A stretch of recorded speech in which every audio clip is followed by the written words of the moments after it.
You are listening to the Lucha Central Podcast Network. And now, LuchaCentral.com presents Masks, Mats, and Mayhem. I know British people have terrible teeth. What do you know about taking off your clothes? You're just a hole from down below in Castle's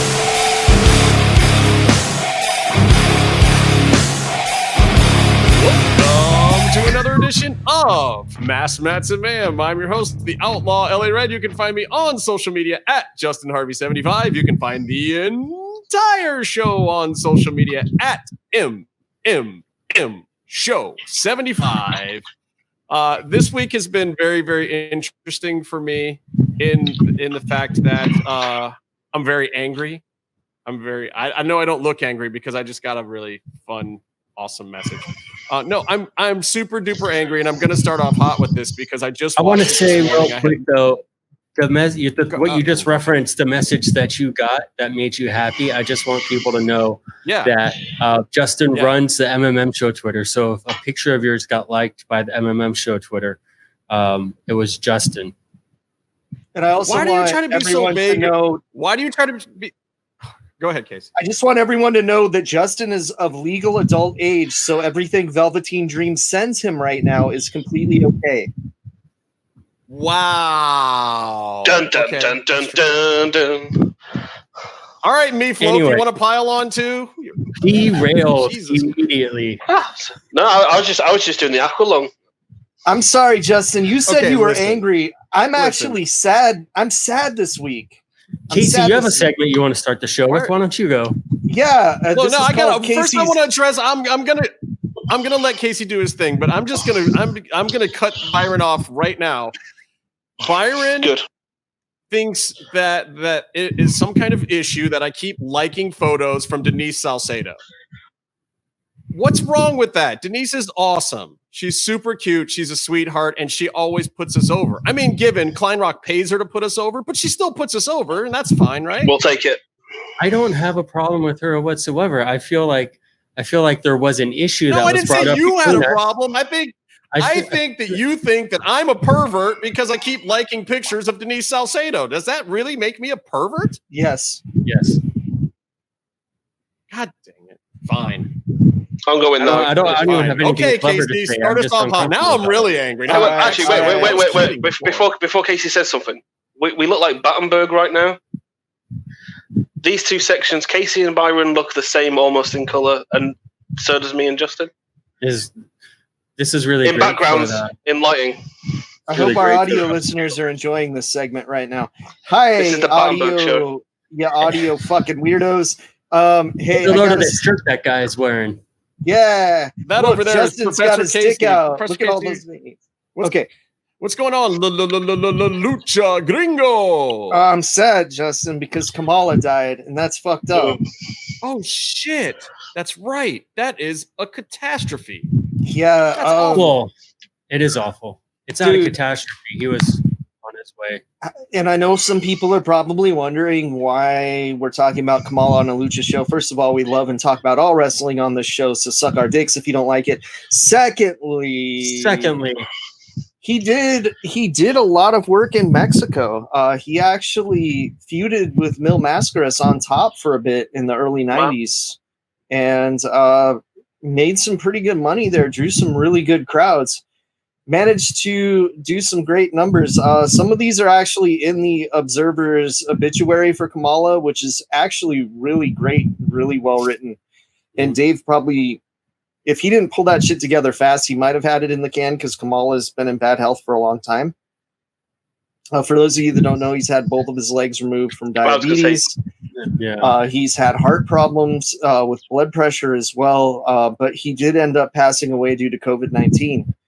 Which motherfuckers, wear your masks. Wear your masks. So we lost Kamala.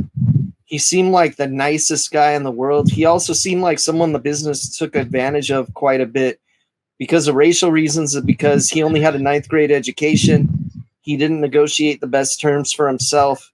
And bloodthirsty promoters like Vince McMahon specifically fucked him out of a lot of money that he probably should have got. Like he didn't get royalties on his action figures, things like that. This is a guy who worked on top for a lot of his career too.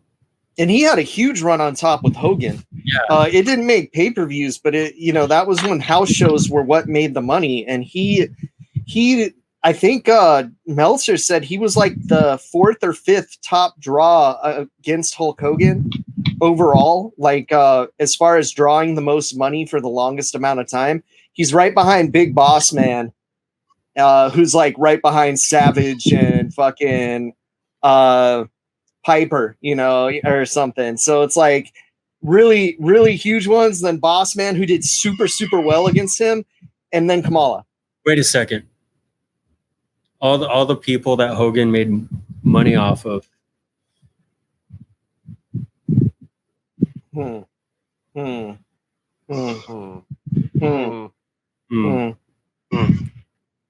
Meef, you have to do it. Well, I can see why Byron would be upset. I'm very concerned that if I'm number 5, I'm watching my back. Exactly. If I'm number 5, I'm watching my back. Also, Ashton Andre. Shit, Flair better look out. That was much later in his career, and Flair always fucking earthquake. Okay, I think this is a dark side of the ring in the making right now. Why are all of Hogan's opponents dead? Is a leg drop that dangerous? Hogan's done an interview with somebody, and it's going to come out that he's killing all these guys off. Ultimate Warrior. You know what the deal is? Yokozuna? I'm not a big contract. Hulk Hogan's lawyer, cursed. But what if there's stipulation that there's a talent cut of the royalties of those matches, and it's split? Obviously, it'll be like 90 Hogan, 10 whoever else. But Hogan probably needs some scratch right now. He's had some issues. So what if his cut becomes 100%? If the person dies. What if he's killing all his opponents and taking their energy, and not like the Highlander, but like the One, so that at the end he's fighting 100 Hulk Hogans and he says, "No, brother, you're my bitch, dude." Just notice that we're mentioning a Jet Li film before we mention a Bruce Lee film. Yeah, a garbage Jet Li film. Stop it with this. For garbage. No, people. we're bringing this up, Meatloaf, because this is part of why I've been so pissed this week. Meatloaf watched Enter the Dragon this week and had the nerve to say that the shit wasn't very good. Meatloaf is banned. What is that? Meatloaf is banned from the show. Wow. I feel like the denizens of Deliciousness need to solve this for us. I feel like the denizens of Deliciousness. You got us all out of order now. What is this shuffleboard? I know, shit? but now we're back in order. What's going on? Sorry, I didn't think it through. Listen, denizens of Deliciousness, if you're out there and you're listening, and this is as much bullshit as the majority of the hosts of this show think it is, I need to know: Bruce Lee, Jet Li, or Donnie Yen? Donnie Yen. You guys tell me. We should do a poll on the Twitter. Honestly, Jet Li and Donnie Yen shouldn't even be on the list. We should be talking Bruce Lee versus Sonny Chiba, because I thought this show was made for real G's. But Bruce Lee is still better than Sonny Chiba, because Sonny Chiba, while great actor, stuntman, and God, did not bring the philosophy, did not bring the real martial arts know-how that Bruce Lee did not single-handedly create mixed martial arts in the opening scene of Enter the Dragon. But did not film like 5 movies that got made into 50 movies? No. You're thinking Godfrey Ho. Godfrey Ho. Yeah, that's a skill. That is a skill. Yeah, that's why he teaches in film school now. Can I legally do that with anything I've ever filmed? Turn it into like 5 other ninja movies? Dude, yes. Okay, if you don't turn but only ninja movies. Dude, if you don't turn Bates Haunting into a ninja movie this weekend, I am going to be really pissed off at you.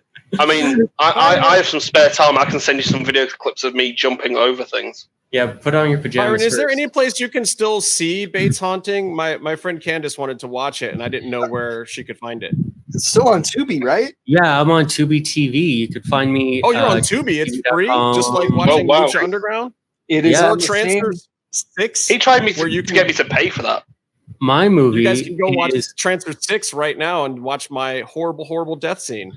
Oh, is that why you brought up my movie just to segue to your death scene? No, my friend legitimately asked me, and I don't know anything about your life or really care. So for me to have that information, I have to ask you because I don't know. Like, I give a shit what you do.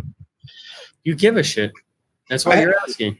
Justin, I'm your streaming expert. I'm hurt you didn't ask me first. Because you know what's going to happen?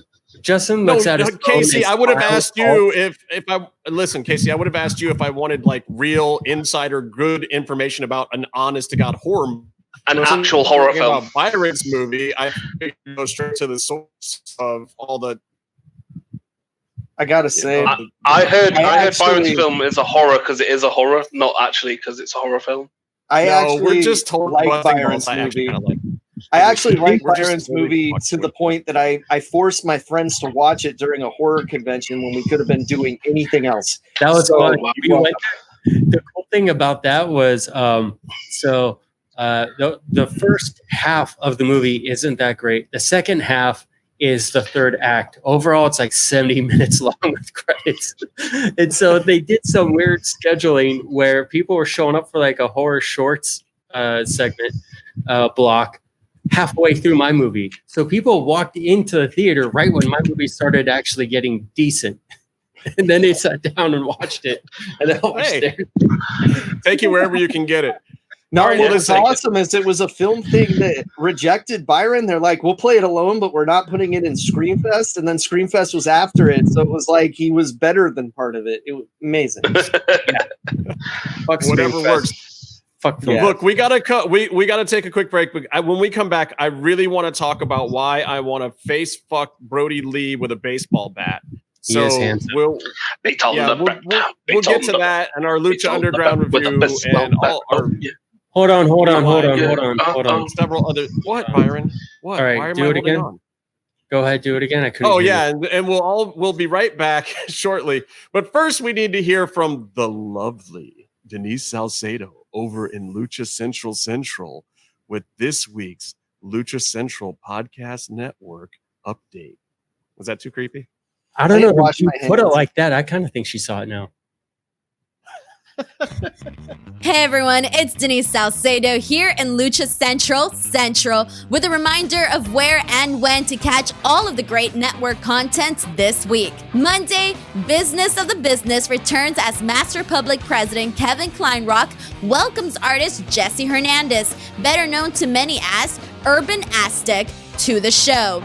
The two will talk about both sides of Jesse's works in the licensing game, creating original designs for prints, toys, and apparel, and working with everyone from Bay Area sports teams and Marvel to Master Public and the WWE, merging his signature style with some of the biggest properties on the planet. On Tuesday on Mass Mats and Mayhem, the crew takes aim at an AEW star they are throwing up on the wall of shame for what they say is stealing from a former Lucha Underground star. Then they even take aim at Lucha Underground itself, calling Season 1, Episode 15 trash, and debate Texano's use of the TV series, plus lots more. Check out the premiere video stream Tuesday at 2 p.m. Pacific, 5 p.m. Eastern on the Lucha Central YouTube channel and at luchacentral.com. Then listen to it on your favorite podcast platform every Wednesday. This Tuesday night, live on WrestleBossLive.com, Fabi Chulo is back to talk pro wrestling and MMA.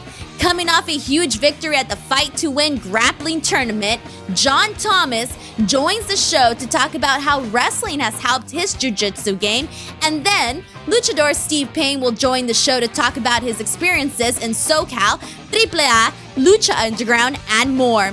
Visit WrestleBossLive.com Tuesday nights at 7 p.m. Pacific to listen live or call in with questions or download the show on podcast platforms on Wednesdays. Wednesday nights live on Facebook, it's Spanish show La Mesa de los Márgaros, giving you both the news and the chisme from around the lucha world. Special guests and a whole lot of fun make it one of the most talked about shows in Mexico. This week, things get a little extreme as Lunatics Extreme grabs a seat at the table and the crew talk Lucha Extrema in Mexico. Plus, you never know who else may stop by unannounced. Thursdays, it's straight out of the bodega with Papo Esco and PWR promoter Gabriel Ramirez. This week, 2 of the PWR Training Academy's top prospects, Charisma and Gavilan, pull up to the spot to talk about learning the Lucha Libre style, how the pandemic has led to distance learning even for pro wrestlers, and getting things back and running at the academy. The life of a Lucha Libre trainee is not often explored, and even I'm really looking forward to this one. On Friday, it's your double dose of Lucha Central Weekly podcast, one in English y el otro en español. Lucha Central Weekly is where you'll find all the top stories of the week, both inside and out of the ring from Mexico and anywhere luchadores are in action across the globe.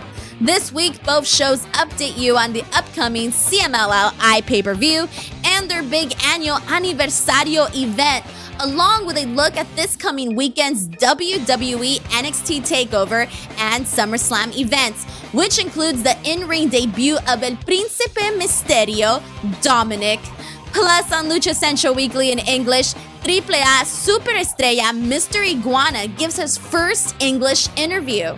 Be sure to subscribe and follow all your favorite Lucha Central Network series on your favorite podcast platforms. And please be sure to give a rating and review to help more fans find the shows that you love.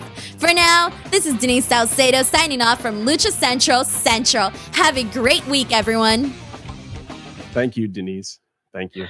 I personally appreciated everything that you said about all of those shows. It made me want to really invest my time in watching other shows on the Lucha Central Podcast Network this week, mostly because in all of those shows, we get to hear a break from Denise Salcedo. And that makes me feel very happy. I feel very uncomfortable. All right, so let's talk about in our Lucha Underground rewind this week. Skip it.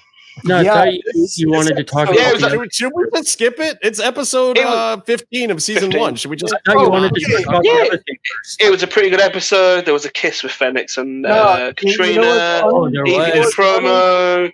As Helico got a bit rapey. As uncomfortable as Justin made me feel with the Denise bit earlier, What? this show made me feel more uncomfortable. Whoever wrote this episode specifically was really having some problems with women this week. So yeah, they call this episode an eye for an eye, but they should call this episode Stone Cold Steve Austin. Right? I don't know. You should call it rapey rape. It was a weird one. Yeah. What was weird? What was weird about it? Okay. There was rapey. There was beating women, grabbing them by the hair, choking them. Let's take it. Let's take it from the top. Let's take it from the top. Let's just do it. We've teased it enough, and I was seriously considering just skipping over this whole bizarre chapter in the history of Lucha Underground. But there's a DQ. Season 1, episode 15, an eye for an eye of Lucha Underground. You can watch it right now on Tubi, or 10 million other different ways you can watch it. Daily Motion. Legally, there's only one, which is DVD. So when you are other one will Tubi TV is legal. You get ad revenue off of it. Tubi's legal. Yeah, no, it's up on Tubi right now. So watch them before they go away, before that deal runs out. I don't know how long that deal goes. But anyway, first of all, this show started off with, I don't know, I'm pretty sure what is the longest recap in fucking history.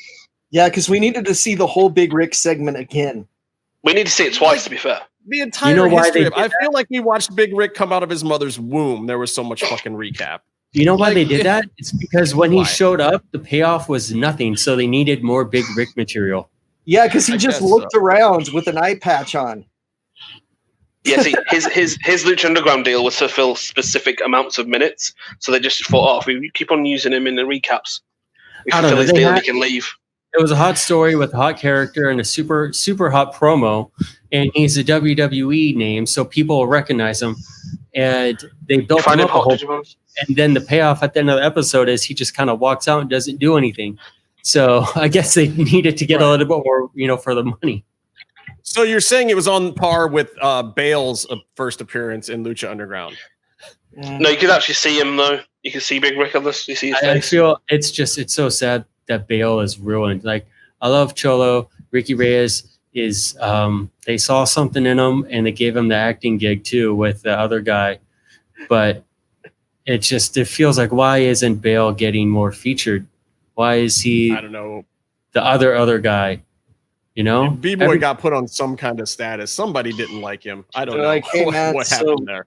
Maybe they knew B-Boy's they were going to dope, kill him from day one. Spoilers. Probably. Spoilers. Anyway, you know what else I really, really hate? I really, really hate when they introduce a wrestler and point out repeatedly that their valet is not there, because that's not telling us that something's going to happen. That was the stupidest thing ever. And here comes Mil Muertes without Katrina, because Katrina's not here. And if Katrina was here, then maybe something with Katrina would happen. Katrina E. It was just like, okay, we get it. Imagine if this was your first episode. You would think Katrina was like Poochie on The Simpsons. Yeah. Like, did she die on the way back to her home planet? What happened? It's definitely something that you bring up because you notice it. But yeah, it's like when you watch a recap on a series and they only recap not what happened last week, but all like the 3 or 4 plot points that are going to pay off on this episode. They're like, oh, that guy who disappeared 4 episodes ago. You're showing me something about him now. Yeah, that's so funny when they do that. And it's like, it's all quite obvious that guy's returning this week. It's like, why would you do that? Why the fuck would you do? And this is an edit thing too, because clearly it wasn't this bad when they filmed it. But I mean, Stryker and Vampiro were selling it all the wrong ways too. So maybe it was bad from the beginning. Anyway, you know, Casey, we were talking last week about this whole concept of getting Rudos over in Lucha Underground, and Mil Muertes at this point in time, definitely not getting over quite the same as Pentagon, but this is another instance of like, all of a sudden you've got a Rudo that is full on over with the crowd, getting the chance. And if they wanted this guy to be a bad guy Rudo, putting him up against Chavo Guerrero obviously would not be the call. Well, so clearly they wanted to get him over and have him still be a Rudo, right? Well, I don't know what the fuck they were trying to do because it was unsuccessful, whatever it was, because Chavo took the whole fucking match and it just made Mil Muertes look like shit. And I realized it was to try to get over the power of the stone. Like, if she doesn't have it out there, he's fucked. Yeah. But it was fucking stupid. It is too early to be humanizing Mil Muertes and showing this much of weakness. And Chavo took the whole fucking match. Oh, gee, who was the agent for this one, Chavo? I blame you. I have no idea. It's just, and it's weird because it's the thing that we talk about with, that I was talking about with AEW a while ago, setup and payoff. Like, they're trying to do a payoff with the stone without properly setting it up. Like, how many times did you see Mil Muertes be invincible by it? Like, how many times do you see Undertaker be revived by the urn before someone takes it and, you know, makes him weak? 2 years, Byron. It was at least 2 years. I also can't blame Chavo because we all know that Chavo came from an era where if you get a chance to book yourself, you put yourself over no matter what, or else you get stepped on by Hulk Hogan, Vince Russo, and anybody who is near either of them. By the way, so I can't totally blame him. It's like, he's the producer on a show. Yeah, why not put yourself over a little bit? I mean, I'm sure he wasn't trying to, like, I'm sure he was following the directions, what they thought was a good idea. I don't think necessarily the way the match was put together was the bad thing. I think it was a directive of how the match should have gone, and that probably comes up from, you know, higher above. Like now, you said, Casey, The part of it that I did like, though, was seeing every dirty family trick that the Guerreros have kind of getting used. There was like that middle section that was fairly entertaining, and Stryker, of course, hit it a little too on the head by calling out every single one, but it was still fun. I popped for it. It was kind of a fun little walk down memory lane and getting to see Chavo kind of in his own light, you know, do the family business. It was fun. Yeah. I loved all that stuff. I just felt like it was the wrong match for it, honestly, because I really do like Chavo. I think he's a great wrestler, and I think that he does cool shit. It's just, don't do cool shit against the monster that's supposed to rip everyone's heads off just yet. Yeah, they shouldn't have they shouldn't have done that to Mil. Listen. And also, you know, Chavo doesn't have too much to do with the actual booking, because after he received the flatliner on the Amigo that he brought into the ring, he gets denied the lick of death. So, and clearly, if he was really, really booking himself, he would have absolutely. Well, I felt like Phoenix was really loving his job this week. Did you see? Phoenix? Yeah. After Katrina just went inside of his mouth. Yeah. Phoenix was just the whole point is, he broke kayfabe. He was just jumping in his boots. And he has if he really broke kayfabe, if he'd really broken kayfabe, I mean, there would have been some serious boner going on there. Shot waist up. Yeah, we see that 2 seasons later. And that was a very wise camera choice. That was the smartest camera choice they possibly could have made for anyone in the audience at that particular moment, because that was softcore porn. That was I don't even think Animo sign. It's the tent that he's pitching. You know, like, I think when they originally did this, they may have practiced the peck or whatever, but because this looked like it took him by surprise. Katrina's never kissed someone on the show or faced anyone on the show without her tongue. Well, you know what they say: hold it back until you're going live, and then when the red light's on, give it everything you got. And Christmas. They should have handed out condoms at that taping. I don't know. That was pretty. What would have been funny is that, like, what if he really didn't like her in real life and then like started vomiting uncontrollably? Like, you would have to reverse it. Oh, Casey, that's gross. So there was another match, right? There's a storyline. This one ended in a DQ. We'll get to it too. So this one ended in a DQ, and the real moral of the story here is the power of this stone. So now we are finally getting into some of the mystical powers. And as we're rewatching this, I don't know if I've heard it before this episode, but this was the first time that the crowd, I recall, being called the Believers. Was this the first time, Casey, that you know of? I tune out the commentary too much. I don't know. I want to say it was 2 episodes ago. I want to say I've heard it. It might have been. Not like emphasized. I think it was like kind of, we got the Believers until it was, a pass away comment, whereas now it's actually emphasized. Yeah, like it's an actual thing at this point. And it's a valid thing too, because the crowd has actually become a character of its own at this point, and an uncontrollable character that is completely unscripted until, DJ and Evie Dub started begging people in the crowd to play ball with things that were a little more airable. Casey, you got to tell them they can't say Johnny Puto anymore. Johnny Puto. I mean, it was a thing. It was really, really a thing. So after the tonsillectomy, we got to the first vignette with the Black Lotus break-in. Yeah, the lattice. Lattice. The lattice. I wonder if she got paid per episode, because man, Angela Fong just gets to show up and do like the smallest amount of stuff, but still have the most major impact. It's kind of amazing. This segment was her walking upstairs. That's all. Yeah. That's it. She did dive off the cage at some point. Look, I would love to have had her paycheck in Lucha Underground. Like, she got paid to do not a whole heck of a lot. And it's not that she's not capable of more. It's just the way that they wrote it. They were super deliberate and what a long-term plan there. Anyway, vignette number 2, Dario and the crew. And he basically wants them to hurt the freaks. I don't know why you would call Sexy Star a freak. Can I also bring up the fact that we've covered how only so many people can talk on the show? And then you have this show on Lucha Underground. It's clearly been lifted by this. Oh, that thing. Yeah, and then you have Dario doing a promo to 3 people, right? They don't respond the whole time. They get one line basically saying, yes, we understand, right? And knowing that to be able to talk in the promos is such a big deal. And knowing, having talked to Cholo, he's totally cool and he can do his thing. He's got a promo on the show in the ring. And I'm sure Bale can, talk like a normal human being too. I'm sure he's cool. Then they have, but what they do is they have Ricky Reyes respond.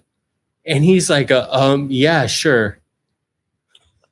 There's one name you got to remember, Byron. Do fire promos, by the way. B-Boy can cut a promo. Yeah, but you got to remember Cortez Castro. But like, now these two would take 2. The guy said, like he was caught off guard. Like it was his turn to talk. Okay. But really, are you really going to waste more tape on that? I don't know. At a certain point, you're just like, yeah, it's fine. Just let it go. Dub had seen the whole rest of the episode at that point. He knew that it was a garbage episode anyway. He was just like, whatever, just leave it in. It's funny to me. Make him rub the bull's head. Whatever. So then we get. I mean, unless you guys want to talk about this promo more, because it was sad. No, it was sad. Like, we get it. No, yeah. We got Evie in the ring. We get Gold Pants Evie. This was the first appearance of the Gold Pants, which she wore several times, which are great. Very over with the crowd. I'm glad that Byron texted me to point that out, because I would have not ever noticed that. And these are made from a very wonderful material. I actually really like this promo. I love the emasculation of Son of Havoc. I don't particularly have any issue with this at all. I love the female empowerment angle. Of the promo. Did they completely shit on 2 minutes later? Yes.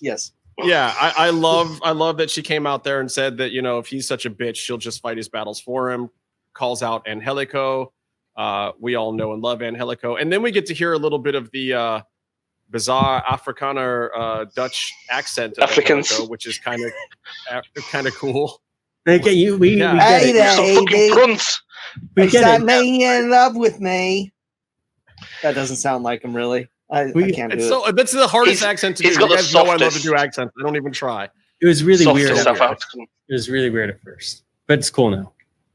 Yeah, it was weird though, because Evie's been coming out saying she's tougher than anyone. She looks tougher than anyone, and she beats everyone up.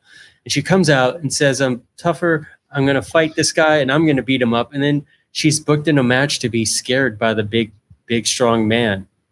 And this wasn't a match, Byron. That's the problem. This was a shitty skit that went on too long. This is a WWE skit. That's what I've got. This is a poorly acted boogeyman skit with the Angelico, unfortunately, put in the role of the boogeyman.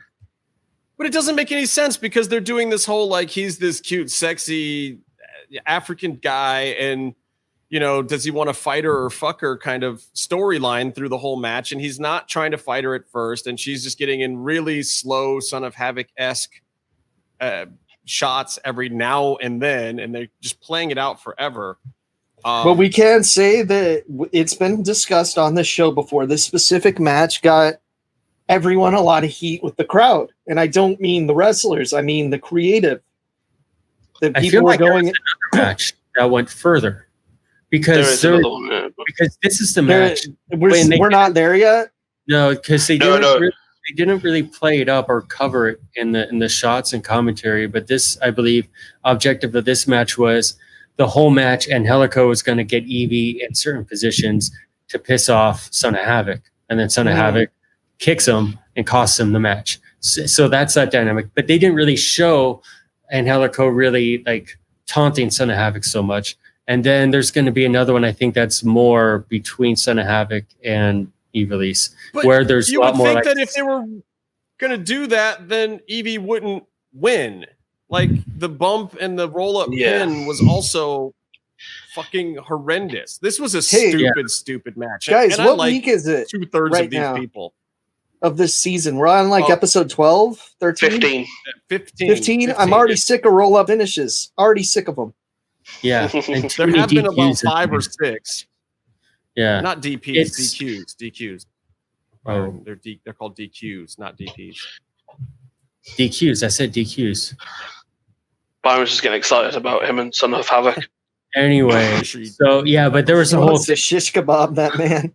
There was a thing where they. In fact, wait a minute, Byron. I've never seen you in the same place as Son of Havoc. It's okay. I have. If you put on a mask.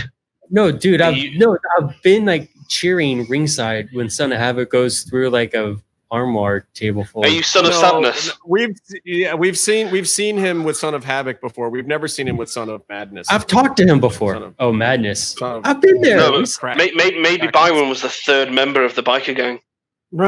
Byron, remember when we were cheering the skeletons so much they started beating Son of Havoc up right in front of us at Ultima Lucha 1? Do you remember that time you made Son of Havoc cry? That was Ricky Mandel's skeleton. He knows what's up. All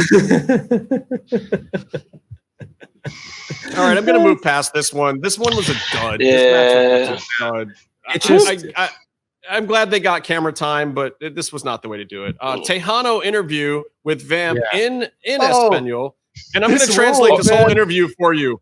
I'm a top guy. Alberto stole my belt. That's the translation of the entire interview. Oh, you only translated one side. The other one's like, brother, if I was in the ring, you'd be serving me my dinner, brother. Yeah. I don't like your attitude. I say this every week, brother. Play my fucking music. Did Vampiro get tough with him on this one? He tried to. It worked so much better with Cage. I got where he was going. I dig that he did the interview with him in Spanish, and I love that they just put the interview out there in Spanish. I thought that was a good look. For He's Texano like, you like to talk shit, brother. You're trying to bring that big dick energy, brother. They're not giving Texano really. They're giving him a little bit of backstory, but I think they could have given him more motivation, a little more of like, fuck Alberto. I'm going to prove myself up here. I think he should have cut a little more of a promo other than, I'm a top guy somewhere. You guys have to believe I'm a top guy and I'm taking my belt back. I mean, that is what would have been even better. Would have been somebody doing bullshit wrestling. Someone should have done a promo, like a promotional piece about how much of a big star he was in AAA, rather than like him kind of saying a little interview with the thing. But it should have been like an actual, Texano's coming in. Texano is like the blah blah, and like beefed him up with that. They should have done a thing for him. Why didn't he get the fucking 4-week lead up like Cage did? Like it would have. It would have paid dividends. Surprise. I know that as we'll see with Texano over these 4 series. It's a surprise. It's a good surprise. Like I'm why bringing him in. I just don't like this segment. I bet they weren't expecting to. They didn't know who they were going to get until AAA said, "Hey, have Texano."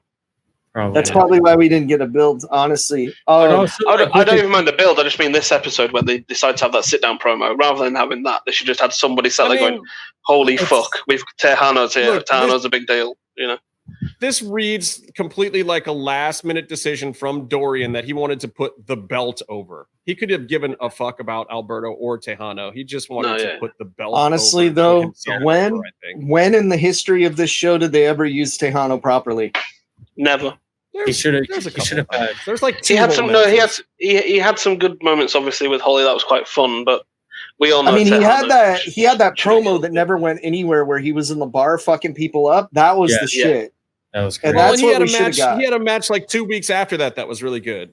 And didn't he get Daga once? That was really good. I can barely remember now. Yeah, he's had a lot of good matches, but they still treat him like he's lower mid card at best. Right. He should have been. He did good matches, but never had good promos. He was getting booked under Son of Havoc. I rest my case. True. Yeah, I mean, in this promo, I thought they did a good job of showing the clips of him. I thought that was cool for me as not being that familiar. But just like with Cage, though, these guys are speaking in like just very two-dimensional cliches. There's nothing to them. And it worked with Cage. But I can say this. This was definitely Texano versus Superfly was 100% the best match on this episode. Yeah, it was great. I mean, Texano to me looked like Rick Rude, except he knew how to base for Lucha Libre, and it was kind of fun. I loved his style in this match. He reminds me of how his dad worked. And if you guys want to see more of how his dad worked, a lot of the wing stuff that's been showing up on YouTube lately has a tag team called Los Cowboys on it, which is Texano Sr. and Silver King as a tag team.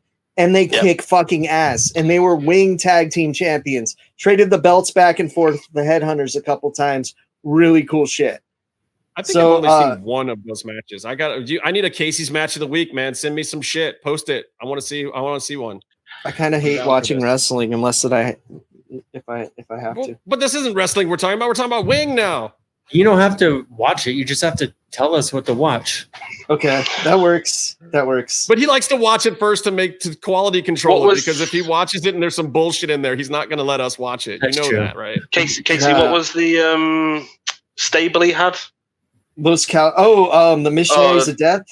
Yes, because then obviously Texano carried it on, didn't he, as well, with Phantasma from CMLL. And he's actually wearing one of the shirts in this promo that they showed. Yeah. It's that cool skull and crossbones in it with that kind of different shaped skull. It's really good. I love that. Yeah, it looks kind of like the Captain Harlock skull a little bit. It's pretty. Now I just revealed myself to be a huge fucking nerd knowing what that looks like. Yeah, that was the reveal. It's also very similar to the old El Phantasma one that he had, which was based on the Phantom's Ring. A funny thing about this episode for me on the rewatch is when I first saw this, I was super jazzed on Alberto El Patron coming into the show, especially as the champ, but cutting the promo. And then this other guy showed up and it's like, oh, that has to be like, I guess the number 2 AAA guy who's going to come in and put him over. And I didn't think much of Texano, especially with this promo and how they were booking him through watching him over the seasons in Lucha Underground and then starting to watch more AAA. Now it's reversed.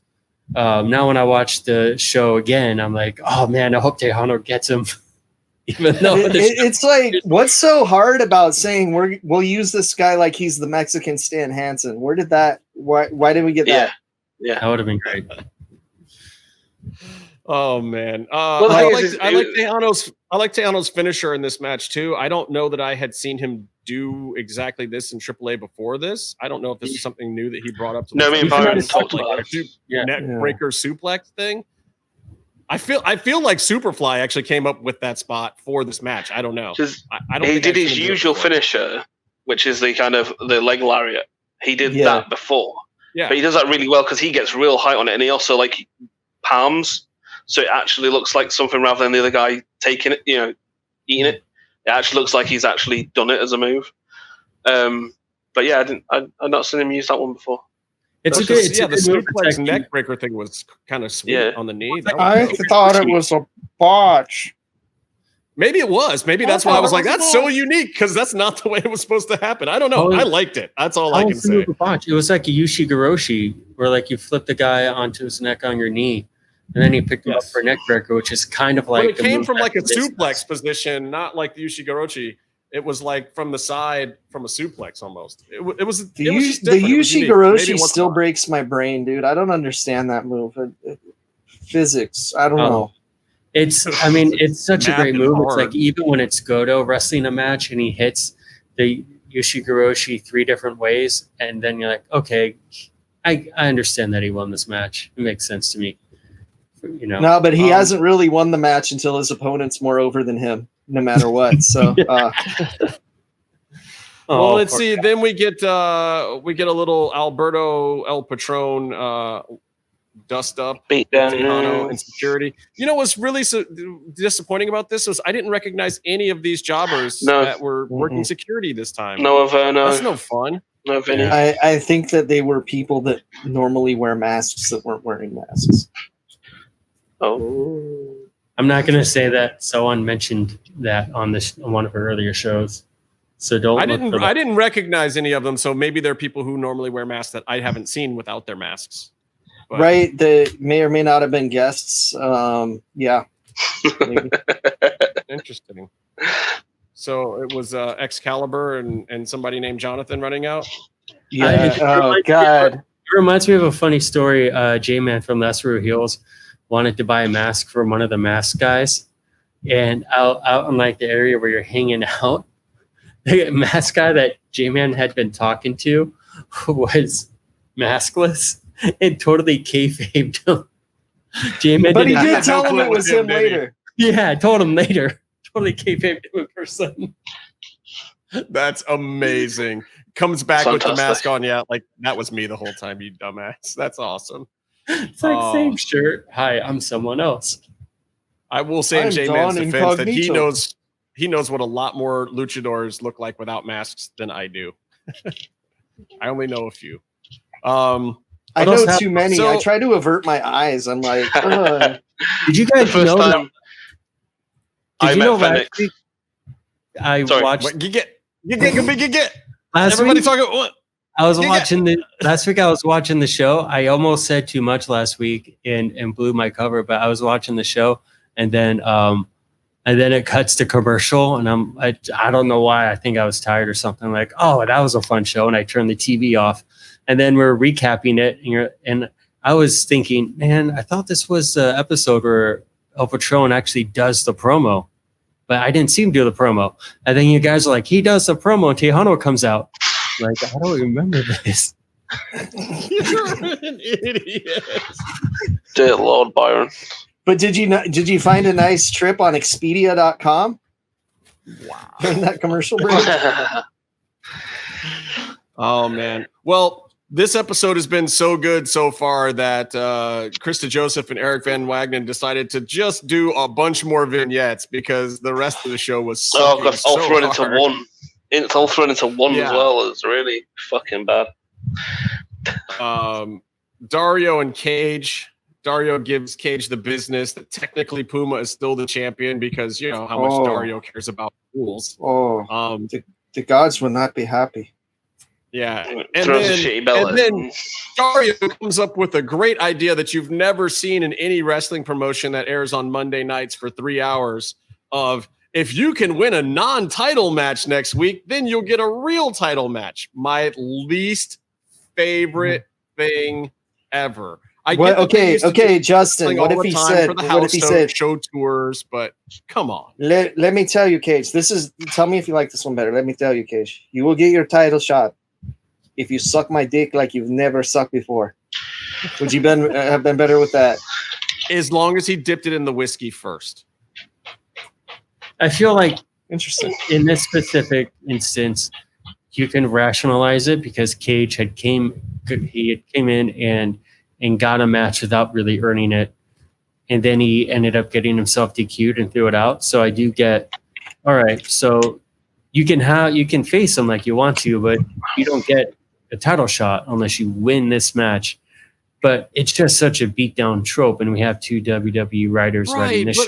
But like, if you're gonna do a match that gets you qualified for a title match, it shouldn't be against the champion. If the champion should be against another guy, the belt is on the line. I've always hated non-title matches. I think it's growing up watching WCW that made me hate non-title matches. Like, remember when Cactus Jack attacked Sting? And they had that awesome Falls Count Anywhere match at Beach Blast. Yes. They made that shit a non-title match. And I think the reason they did is because they were still using the NWA championship, but they didn't want their title defended in that kind of match behind the scenes, which is fucking stupid and antiquated and all that. But Sting was going to win anyway. So who gives a shit? Make it a title match. He's going to fucking win. Speaking of you know who's going to win. That was sort of brought up, which is what they used to do way back in the day on the house show lead up to the big pay-per-view, like to WrestleMania 2 and 3 and 4. Yeah, they just wrestled the match and the guy would win. They would, and you know, the guy who already had the belt would just win every single time, and then eventually they'd get to the pay-per-view, and then they'd decide. And unless you want to do like still win. You do a DQ or count out if it was like a bad guy with the title, and then everything's fine. I literally saw Macho Man versus Hogan, and it was the exact same match that was at WrestleMania 4 weeks later. Like exactly the same match. The only thing different was the finish. That's the way they used to do it for house shows. I saw Stone Cold versus The Rock, and it was just after The Rock had stolen the Smoking Skull belt. No. And basically, Prince Nazim Hamid came out because it was in Sheffield. And he was like, I'm going to help Stone Cold Steve Austin tonight. And he's, The Rock's not leaving here with his belt. And then Prince Nazim Hamid did not come out whatsoever during the fight. And Stone Cold and The Rock had about 5 finishes each done during the match. And The Rock won.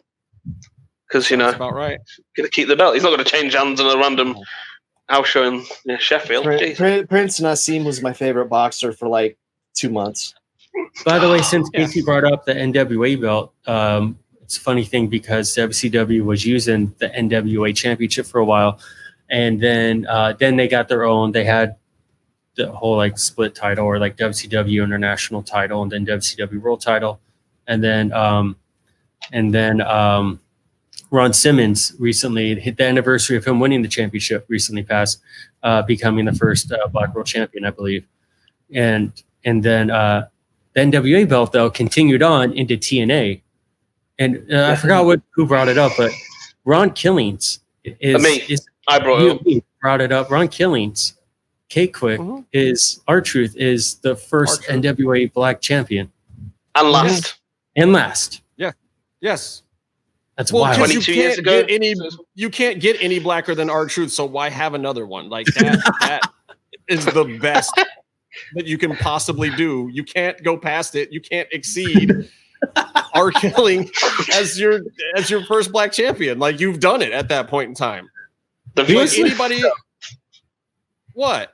I'm dead serious. That's like amazing. you cannot go past that. Anybody who absolutely can't stand that there was a black champion hates it even more that it was. Oh yeah, true. Yeah, true. Oh my God! Like you can't make any more people more upset than that. And the best thing is where's he from again? Kowtows to it. He never does anything but be 100% black all the time. He comes in rapping. He's like, he's from the deep south, isn't he, as well? I don't even know, but it doesn't got that, matter. Yeah. And I think that's great. I love it. I love the fact that he is their first and only black heavyweight world champion. The epitome of their Antichrist. No, but I mean, people, or there might be just people who are too young fans now. Like R-Truth was legit for the longest time in TNA. He was legit. He's still legit. He's doing the comedy gimmick now, and great. Like everything he's in is gold. No, back then he was fucking pissed off at everything, and it kicked ass. He had as a serious fighter, he even had a great heel run against Cena. Ron the Truth Killings. Back then, he was also broke as fuck and never got paid. Now he's a millionaire, so he can do comedy bits and have and that's his own show. Speaking of roll-ups, all of his matches are like a punchline and a roll-up. Always. But he always gets in that one nice drop kick. He always gets in that one nice spinning drop kick, man. And that shit still looks pretty as hell. And he's every once in a while he'll break out the fucking shotgun, which I love that move. The suplex into the stunner. I fucking love that move. He does it once. He has to be 73 years old, and he still is in better shape than everyone else. Black him and Road Dogg's rapping career. That was amazing. Oh yeah, that shit was good too. That was probably the most. Go move some things. Go move some things. Get rowdy. Anyway, suffocate quicken the dog to get rowdy. So anyway, we do find you out didn't know, you better call somebody. Oh yeah, we do find out that Dario is going to replace the belt. I think that is the important part of this segment. And then Chavo, this is the best heel turn on top of a heel turn from a heel turn, because there's no bigger bitch move than to walk into your boss's office on national television and quit like a hoe. It's just the most amazing thing ever. I also love Dario completely no-selling it and not giving a shit at all. Well, we like Dario is sitting there like, right, you're quitting. You're a producer on the show. We all know you're not quitting. This is stupid. Like Dario is sitting there like in complete disbelief of this entire moment. Like the teenager. I'm running away.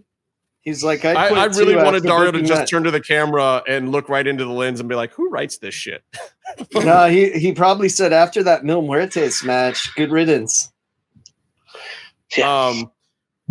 So Dario actually says in the scene, I wish you the best, and the door is always open. And then, we get back to the real plot line, which is the belt, where Dario says the gods are not going to be pleased with this. Is this where we get to the time?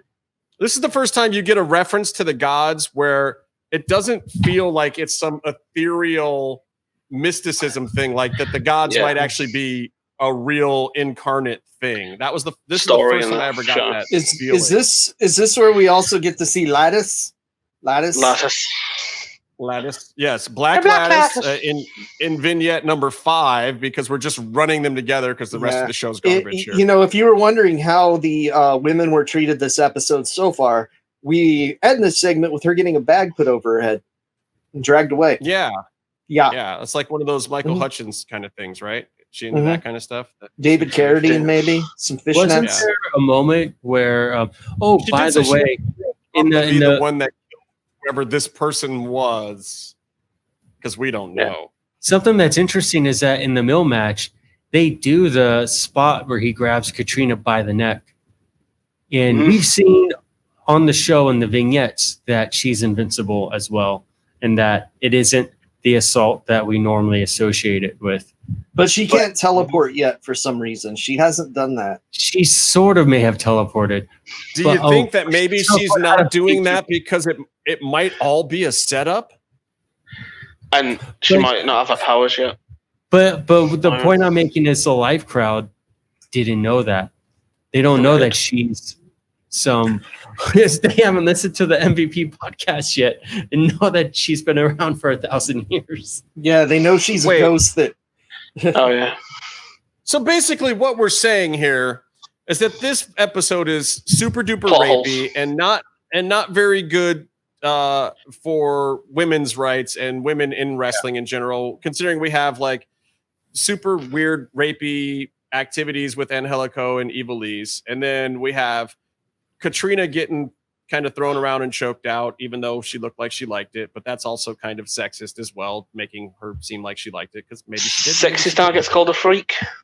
And then Sexy Star gets busted in the mouth. Hold on. I'm getting there. And then we have Lotus getting a bag put over her head. Yeah. And now, to save all women, because every woman is sexy and every woman is a star, we get a match where Sexy Star puts it over on the crew for like 43% of the match. Yeah, and gets busted open hard way in the mouth in the process. Pimpy gets hit in the back of the skull with a kendo stick. Yeah. Ricky does not do it well. He completely misses the swing. And for a guy that's gimmick is the kendo stick, he fucking sucks at landing on the top of the head. I love that spot. Oh, I'm not nice. Poor Pimpy. I'm not a nice person. Pimpy is one of the persons on the show. Did you see Masquerade's head go off the apron too?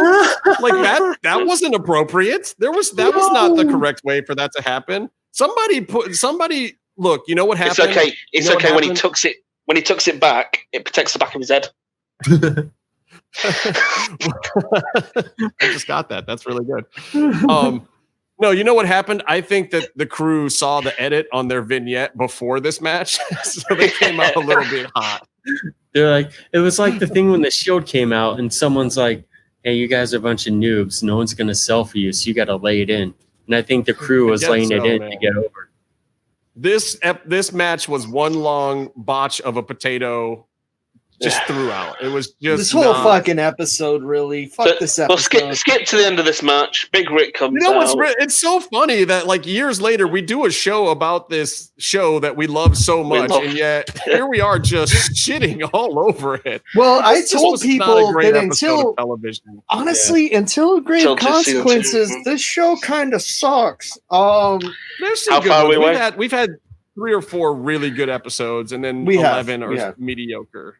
This is next week, episode 36. This is a super WWE episode, complete with a future endeavors reference. Yeah. So, well, I'm just going through my notes. Oh yeah, and Big Rick. I can't call it a run-in. Let's just call it a walk-in. There's a Big Rick walk-in. He was so big, bad, and tough until he has to hold the rail to walk down. I know. Safety rail. Dude, he had one eye. Sad. He was don't make fun of handicapped people. Yeah, Jesus Christ, Byron. Yeah, you want to know what's worse than that walk-in? What? A Sexy Star no shoulder roll-up pin where I'm a distracted Bale. Yeah, the shoulders are up. First of all, why has Bale got to do the job? Why we got 2 roll-up finishes in one episode? Good times, agents. Well, because this one doesn't count because his shoulders were not anywhere near the mat because she doesn't know how to do a roll-up pin. She also doesn't know. Still counted it. Remember when she was it Marty she was in a last luchador standing match, and she never stood. They had to edit around her not standing up by 10. Like I guess she was oblivious to that rule. And you would think a boxer would know how to count to 10, since she's a boxer. I'm sorry. We've shit on this one enough. There's just nothing else I can do. We got to go to a break. Fuck this. 6 out of 10 match. Yeah, go tell me about. It's better than the Dragon. 6 out of 10 episode. 0. Plug something in here, Byron. Right here, like right here. Lucha-masks.com, in partnership with Mask Republic, give you personal protective masks to keep you lucha strong in the fight versus COVID-19. With world-class luchadors Blue Demon Jr., the Lucha Brothers, LA Park, Ultimo Dragon, Cain Velasquez, Conan, and so much more. Head to lucha-masks.com and you too can become a masked warrior. Lucha-masks.com, powered by Pro Wrestling Revolution. Vader time? I was going to bring us back from the Lucha Mask thing. I was going to say all sorts of great stuff about lucha-mask.com and the fact that they re-upped on the Penta and Phoenix stuff, which is probably already sold out by now. Yeah. Like, hey, who won the contest? People, you guys know that there's other luchadors in the world besides Pentagon and Rey Phoenix, right? There's some dope-ass fucking masks on that website. Yeah, like this one. Hey, Beef, how was the MMM show mask that you made? I didn't. What? I couldn't be How are we supposed to get ourselves over if we don't have like tens of people wearing our mask like Disco Inferno? I also, as Meef said, couldn't be arsed. Yeah. Wow. I woke up. I loaded my laptop. Man, I wanted to do my Ninja Turtles mask. I wasn't allowed to, so I didn't even enter. Yeah, he played 72 hours of the Fall Guys this week. Oh dear Lord! Who did? Casey did. No, you did. I played that shit. I deleted it. I deleted that motherfucker. Why? It's all about Ghost. Can I shoot on something? Yes, Platinum Ghost. While I show off my boy's shirt from the 314 Quee at Nudo in St. Louis. Go see my man. Get some noodles. Look up the episode. Look up the episode Quee was on of the MMM show. It was fucking great. Dude, fantastic he's stoked right now. He's excited for this fight that by the time this airs, you guys will have already seen. Hopefully, Stipe Miocic put Daniel Cormier's lights out. But he's stoked about possibly that. He's also forever because his homeboy Tyron Woodley is fighting Kobe Covington. It looks like it's official. Finally. Finally. I hope they put it like 2 days before the election. If they put it like 2 days before the election, it would just be so classic. And it probably will incite race riots around the country. But fuck it. At this point, why not? Yeah, and I gotta say, somebody asked me the other day why we don't talk about MMA on this show anymore. It's because we record on Saturdays, but the show airs on Tuesday, and the fights are always right after the show, but will have aired before this does. So it kind of fucks us about talking about MMA. I have 10 million things I could say right now, but it's stupid because by the time you hear this, you'll just know how right I am about everything in MMA, and there will have been no point. So chances are we're watching MMA while we're recording. And I also do want to point out that I'm the one with the best prediction record of our previous show when we were doing MMA. Mm-hmm. I would like to say that is untrue, but it is not. Casey did, in fact, have some fights I would better. Byron's record was actually really good too, but Byron didn't do as many as we did, so he had a slightly easier curve. Mine was shocking. Sometimes I just did the Cosby Show method, and that's not drugging someone. That's picking the fighter from the city with ugliest women because they're going to be meaner. Wow. Theo Huxtable taught me that shit, and it works. But I do have some UFC MMA news. Moneyball for UFC. The UFC 4 fucking sucks. Don't buy it. Whoa, what's wrong with the game? I didn't have any internet last week, so I couldn't download it. Should I not buy it? What the fuck? I wouldn't. Okay, so I get most of my entertainment in the UFC games by putting myself through career mode and beating the fuck out of everybody. As everybody else would. And it was great ever since UFC 1, mind you, because EA has that game face functionality where you take a couple pictures of your face from different angles and it makes them into a 3D model for you. It's really revolutionary technology. It worked great. Motherfucker looks just like me. But for some reason, they decided to take that shit out this year. Oh, dear Lord. And had I known, this year when they decided to focus more on the single player career mode than they normally do, you can't look like yourself anymore. Is it online though? Because they did this with FIFA. FIFA used to be in game when you could get the cameras on there, and then it switched to you do it on the EA website, and then you would import it. You always had to do it from the EA website. Oh, okay. Okay. Yeah, so I've been having the same face this whole time, and it just carries through to each game. And now you can't even use it. Also, got to say, that backyard fight mode and that Muay Thai Kumite mode that they've been showing are fucking bullshit. They're just backgrounds for whatever match rules you put on. They don't have specific rules for matches or anything like that. I was hoping it would be like when THQ that made the good UFC games had Pride mode and they made it legal to kick people in the head on the ground and shit like that.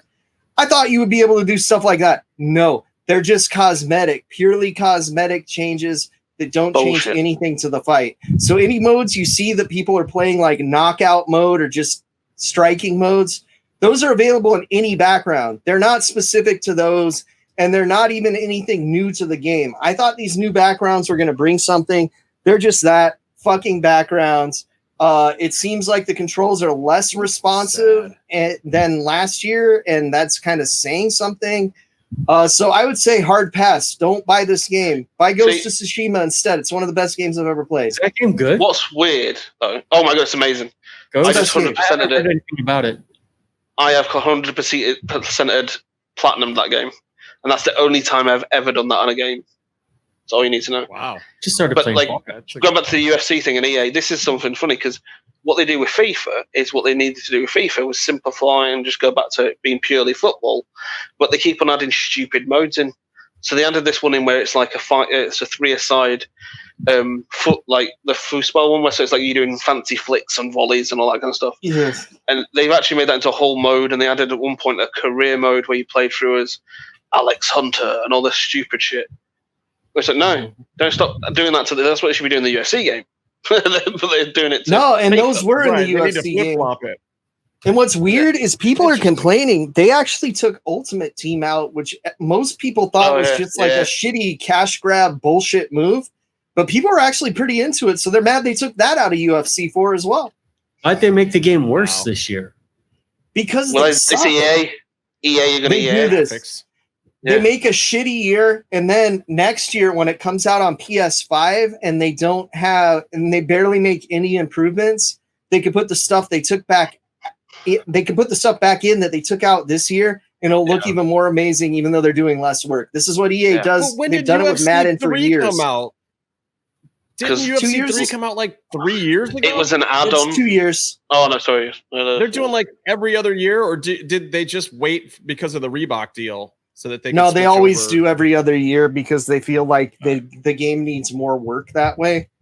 Which is surprising that EA would do that because they're cash grab Madden. You know, look at FIFA. Look, the Ultimate Team on there is definitely a cash grab. Yeah, and it was on UFC also, but people actually miss it, which I'm really surprised for. They made FIFA last year was so bad. So it was unplayable for 2 months. A fame and shame list. I'm going to segue to that segment right now by putting EA Sports. You're on the list. You got it. If you want to do that segment right now, we will do that segment right now. Wall of Shame. EA Sports has been added for UFC 4. UFC 4. But if we're going to the Wall of Shame, that means I'm about to get hot. I got to get real fucking hot right now. Add something to the Wall of Shame.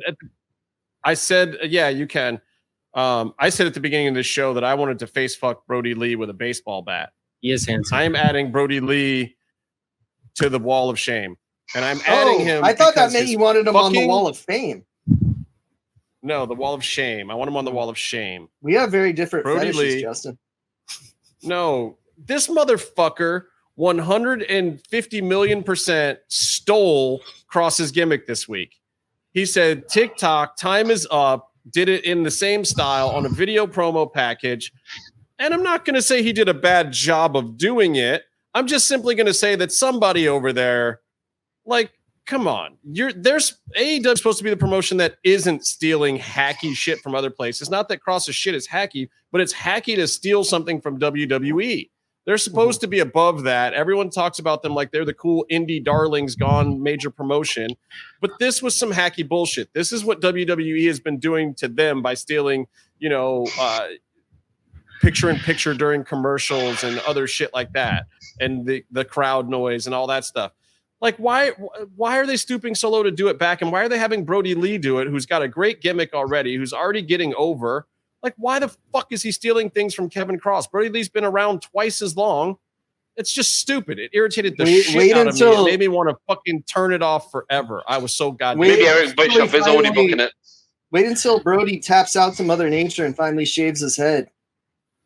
Even worse. Fuck that. Yeah. That check's in the mail. That definitely, when he did that, he was cutting a fire promo. I thought that was his best promo since Brody Lee came to AEW as well.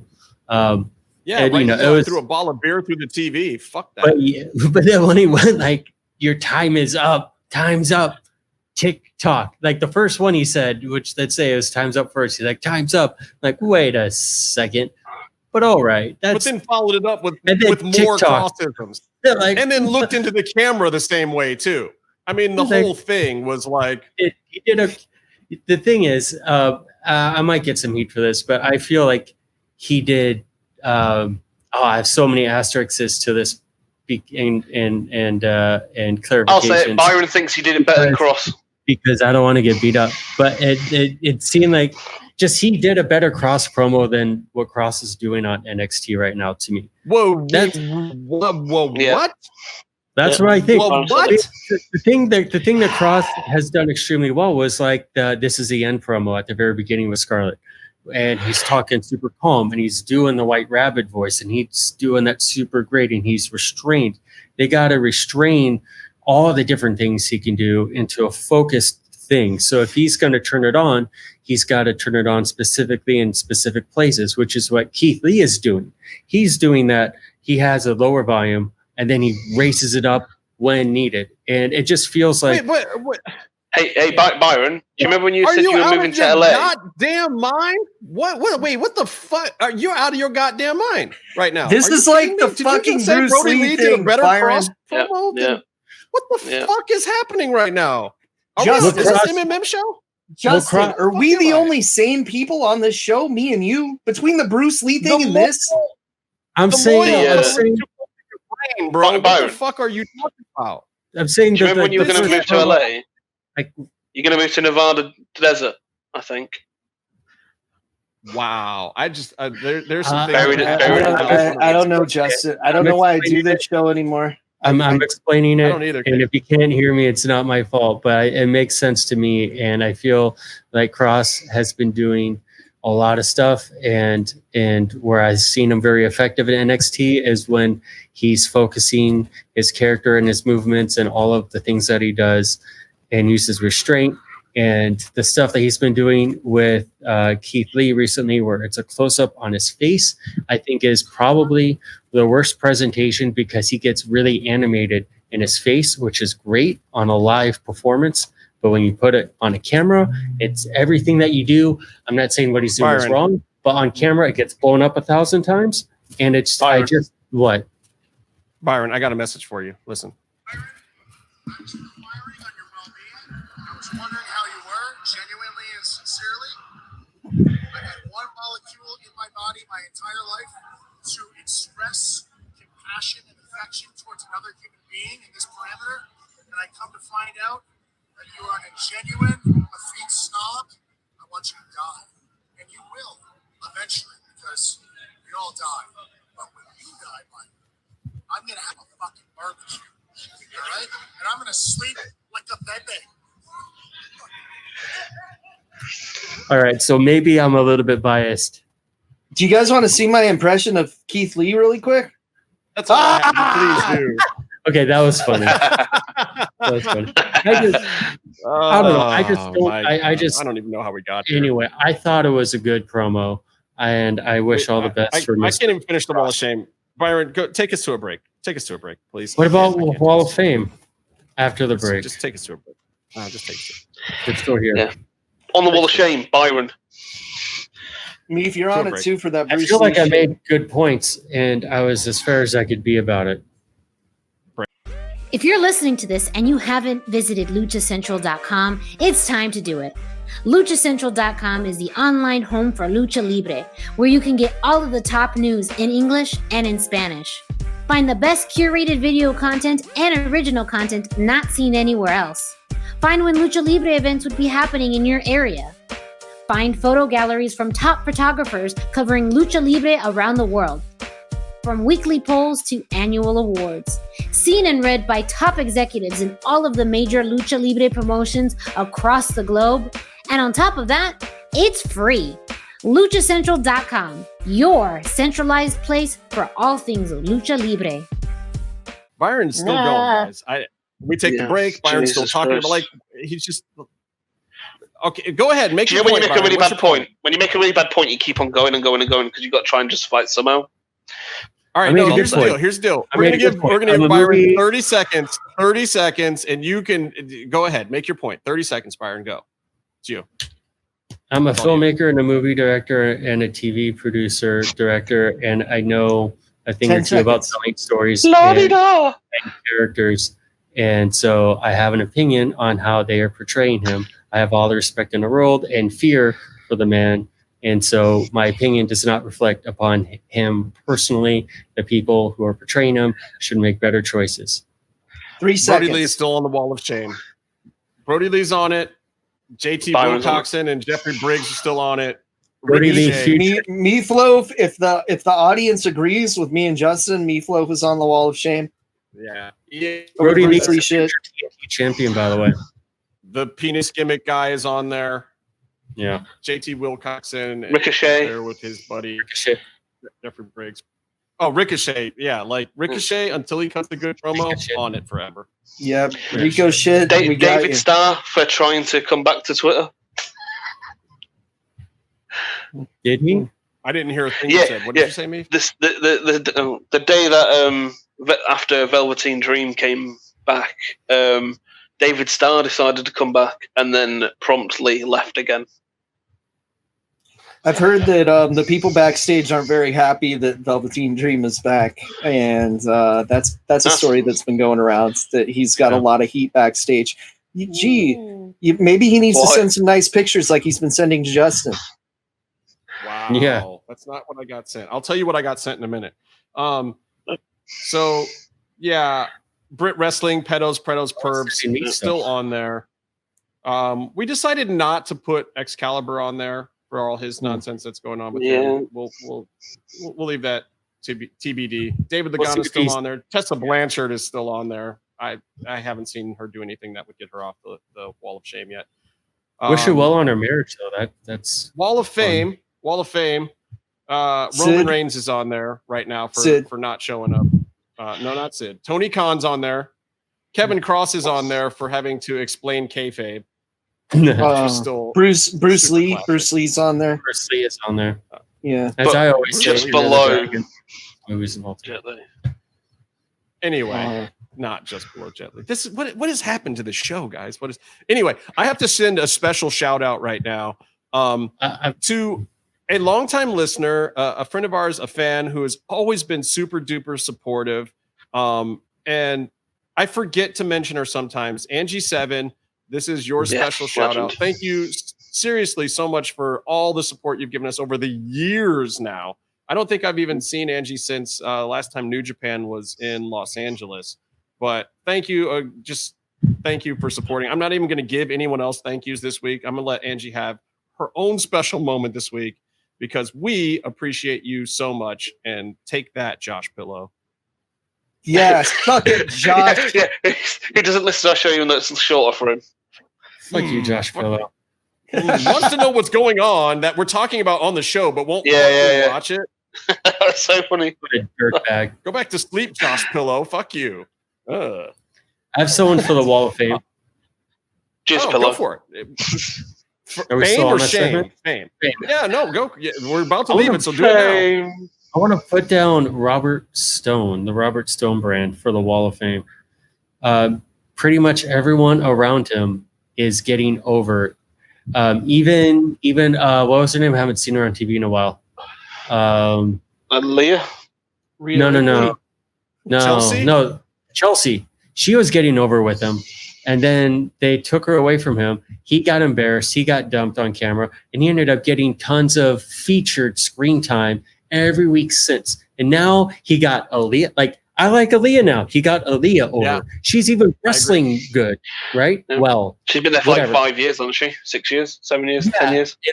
And now she's legit, right? And then it took like an hour and 20 minutes into this episode, but I finally agree with Byron on something. Yeah. And then Mercedes Martinez comes in and is immediately legit in the pairing, and it's doing a program with Rhea Ripley. Rhea Ripley, well, she already was, but she's a new character being introduced, and this is not a program. Yeah, guess what that means? A decent manager can actually get your talent over. Like, how much have we been saying this, and I don't understand why they don't do more Listen. And I'm not done. And he's getting Rhea Ripley over with her new hairdo and her new like career path because she just did the title run. Now she needs something else without the title for a while. Correct. He's giving her something substantial to work with. Like everyone in his program is going over. Agreed. The guy's still annoying. See, first of all, this is Bobby Heenan doing a suck it to you. He's saying suck it right now because you said that he was a decent manager. First of all, decent manager would be like Slick or Mr. Fuji. Okay. Robert Stone is bottom of the barrel still. But he does have socks as merchandise, and I approve of that. And he's getting Shotzi over. Shotzi keeps running over his legs backstage. I love everyone. I think it was really shitty that he stole Shotzi's car. I'm glad she got it back. Yeah, I'm glad she got her car back. It was a little weird to watch that video. Can and we no change one her name to Kayfabe Casey officially now? What? Sure. Why not? He's the only one of us left doing it. Casey's unless some of our guests come back, that's the case. Yes. Enough said. Meow. I'm gonna give Byron this one, guys. I'm gonna give Byron Robert Stone on the Wall of Fame for now. You know who is not on the Wall of Fame right now? JoJo Feeney and Kevin Kleinrock are not on the Wall of Shame right now. Nice. Because drum roll. And they have one more week to prove themselves. We may in fact have a sponsor next week. Whoa! This show may become a sponsored show next week. We'll find out. It's still TBD. Next time. I won't believe it. I won't believe it until I see it. But you never know. Casey's the clean balls. I have another Wall of Fame. I have another quick Wall of Fame. You can't have two in one episode. No, it's just two quick things. Stardom and New Japan both canceled shows, even as close to 30 minutes. We are? Yeah, I don't know. We're like you said you were done with the show 20 minutes ago. No, Byron's is actually good. I know what Byron's going to say. Wall of Fame. Yeah, Byron's is like really, really solid. I know. Here's a wall of shame. AEW doing a special promotional tag team promotional episode. Yet I didn't know it was supposed to be like I didn't know it was there's that, but I didn't know it was a special tag team episode until the show aired. I agree. I agree with you completely. And how about AEW letting their wrestler fucking perform at Sturgis and then come back at Wrestle when New Japan, like Byron was about to say, had a wrestler get a fever backstage and shut down the whole show with fans in the building, told them to go the fuck home, and the fans were cool with it. Yeah. I mean, I'm sure Jericho took all the tests. He wasn't around people. I don't think Jericho should have been airborne. Are some of these promotions trying to do too much too soon? Like CMLL is going to come back now. We're having some of these issues. We've seen issues at WWE. Like, what is the level of safety that these guys are employing? You don't want to look at Mexico for any level of safety because they've already reopened movie theaters at 30% capacity. You don't want And the 30% capacity doesn't work. What works are the bubbles hockey and basketball is doing. That's what works. Mm-hmm. Everything else is just a gamble like anything else. You think the wrestlers out on the beach drinking, hanging out with everyone, like the video of Shotzi getting her stuff back, no mask, walking up to at least 10 cops and whoever around the car, right? And then you exponential, who are they around? None of them are wearing masks, even though they're outside. You could still get it, all right? And then are they being tested? Like I am filming a TV show that travels all around the country right now to restaurants, but we control the entire thing. All the chefs that we're around get tested first. All of our crew gets tested first. Any extras that we put in the scene get tested first. And then anyone who is not one of our people is wearing a mask and is not allowed anywhere near any of our tested people or on set. Like literally, I travel around the country. I'm quarantined and isolated in my hotel. I don't get to go see my friends in all these cities or do much of anything. We do occasionally get some food real quick, but we always pick restaurants that are of the highest safety standards. I literally went into a friend's restaurant in St. Louis where he closed down the restaurant and didn't let anyone else in while we were in there, so we could take off our masks and eat for a minute. But even that is a risk. But like some of these other activities, yeah, they're way too far. And I just I don't know how the production companies can even assume this level of liability and risk. It's like I'm not even allowed to have 6 people in the room at my job. They've shut that down. I have to do Zoom instead of 6 people. Yeah, no, you shouldn't have kids because all those kids have families, probably families that don't believe in COVID. So now you're getting. Huh? You shouldn't have kids. You shouldn't have kids. Fucking hell! What a bastard! What a bastard! I mean, I stand by that statement too. I don't want to have kids, so I. But the thing is with football, I can show you like from sort of soccer has resumed, and in Scotland.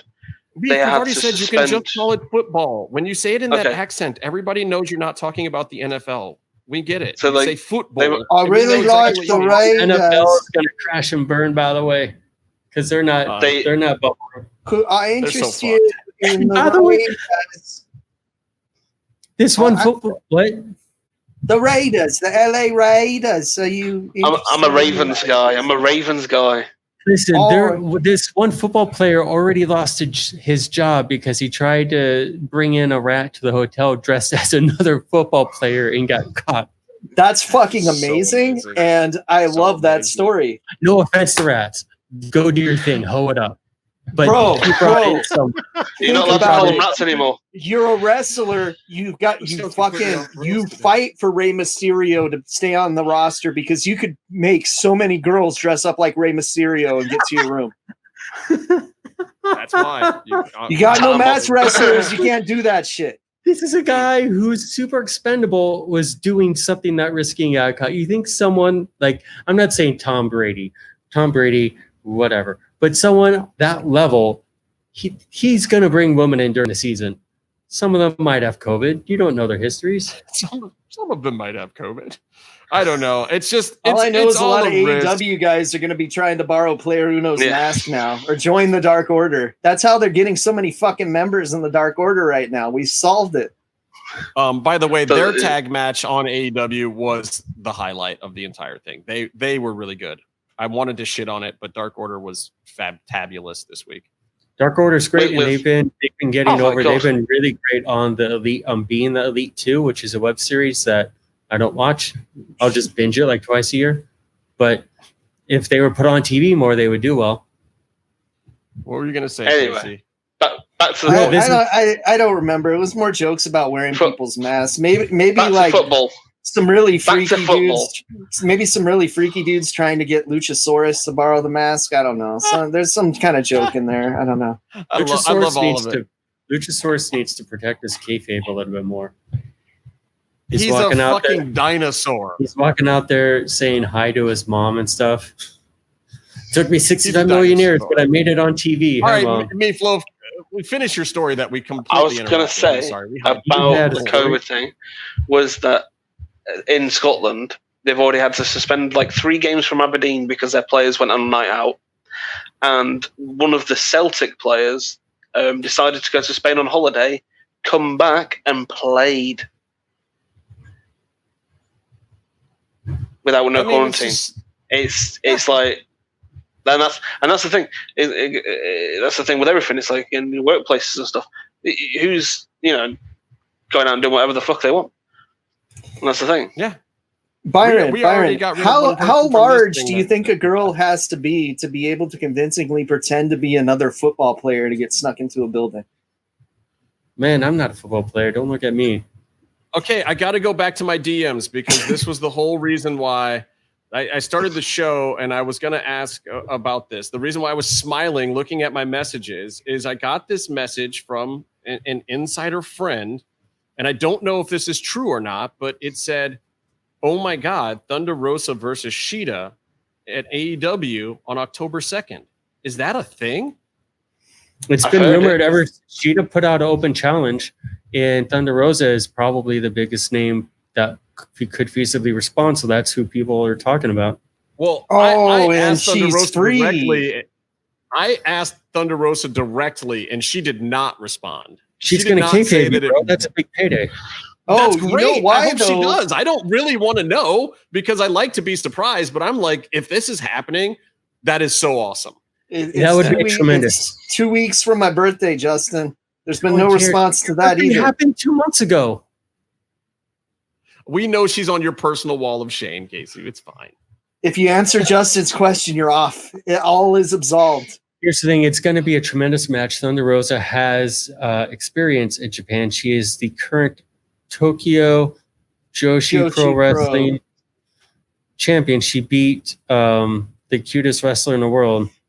Some say she stole the title from Maki Ito. Yes. Those of us in the Ito Respect Army, some motherfuckers. I thought he was going to say Tam Nakano at first. I still love how Tejano, when asked how Del Rio stole the title, he explained he stole it. Yeah, he's like, how did he steal the title? Oh, he came in and challenged me for it and stole it. He beat me in a match. He beat me in a match, fair and square. That's how he stole it. I tapped out to his armbar and he stole it. But I'm a top guy. Fucking dork. Come on, man. I really have no idea what happened on this whole episode. Somehow this whole thing got away from me. Right? What we need to have because happen. that thing we're reviewing fucking sucked. Is What why we need to have happen. That's what happened, isn't it? I agree with Casey. Here's what needs to happen. What needs to happen is Sheeta, who is awesome. I'm her number one fan. Needs to walk out on AEW, says I'm ready to fight, and will anyone come fight me? You know, like the 2 sentences that she practiced and will say on live TV in English. And then Thunder Rosa is going to come out and be like, I'm ready to kick your ass. They're going to have a match. And then Thunder Rosa maybe wins or whatever happens. They both look great. Everything's great. And then out of nowhere, Ito-chan, Maki Ito comes out and beats the fuck out of Thunder Rosa. And next thing you know, we have a rematch for the TJPW title and also a match for the AEW title. Bookers can sort how it all makes sense, but basically the 3 of them are going to have a really great match. And the NWA title in there, right? Then and the NWA title, which will be defended. The NWA title will be defended at a Mission Pro show, though, so that's a big deal. You should go see that show. Dude, I hope the girl Big Boss Man wins it. Have we established if she has a Big Boss Man gimmick? The girl with the last name Trailer, is she Ray Trailer's daughter? I think for the sake of all of us, I'm cutting the show right before you say that. We're off there. Somebody's gonna make me buy it as a custom just to see the girl in the Big Boss Man gimmick. I know how it works. This whole thing has gotten completely away from me. So Casey's until next Christmas time, present. stay calm and stay in the mix. Penis.